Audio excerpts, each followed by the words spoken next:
asbabun nuzul, artinya sebab turunnya satu surat atau satu ayat.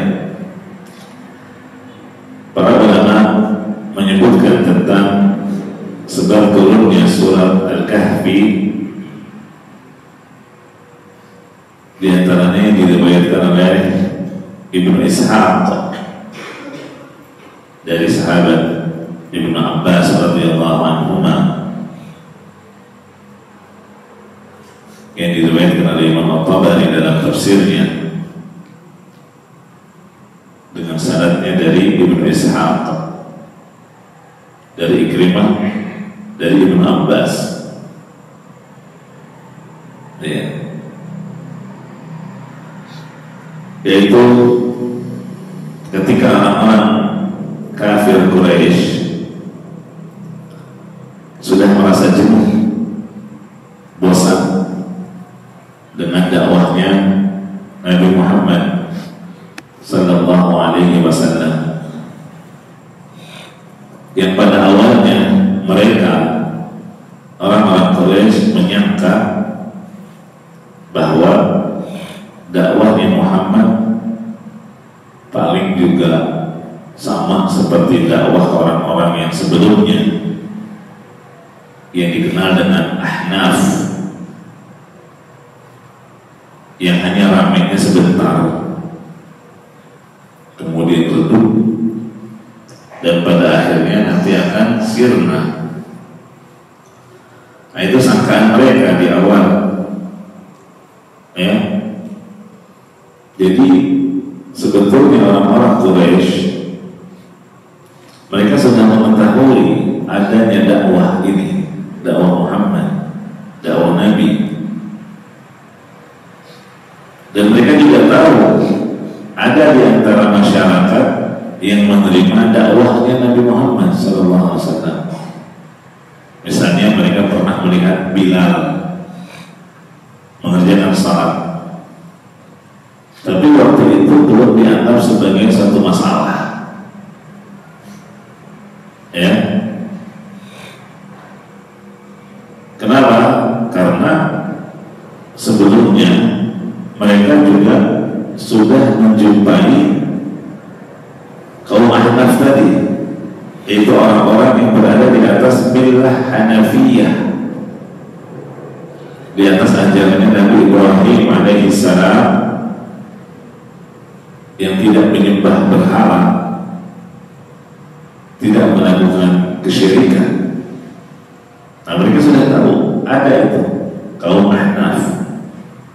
Misalnya ada Waraqah bin Naufal, ya, ada Umayyah bin Abi Sa'd, ada Zaid bin Amr bin Naufal, ya, ada Amr bin Abasa As-Sulami, dan yang lainnya. Mereka ini adalah para Ahnaf, ya, yang terkadang mereka berdakwah juga, tapi ya begitu, pada akhirnya dakwah mereka sirna, hilang.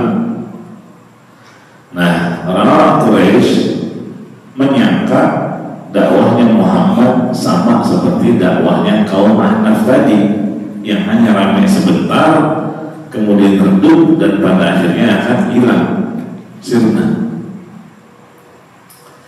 Ternyata persangkaan mereka ini keliru, iya.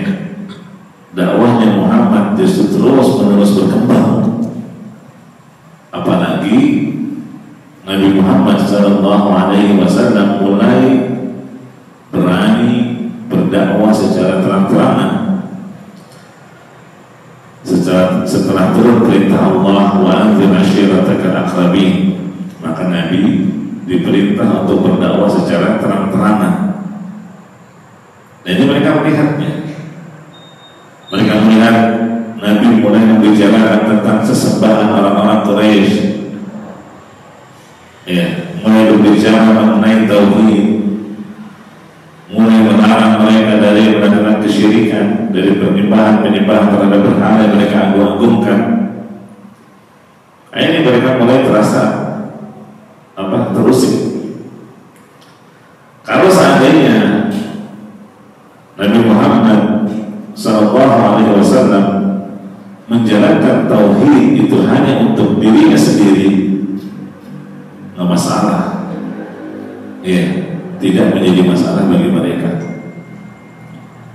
Akan tetapi ketika Nabi Muhammad SAW menyuruh mereka untuk meninggalkan kesyirikan, apalagi mengatakan bahwa yang mereka lakukan selama ini adalah kebatilan, apa yang selama ini dari ritual yang dijalankan oleh nenek moyang mereka juga satu kesalahan. Nah, inilah yang sudah mengusik urusan pribadi mereka. Akhirnya mulailah mereka menolak dakwah Nabi. Bukan hanya menolak, tapi berusaha untuk menghentikannya. هذا صراط مستقيم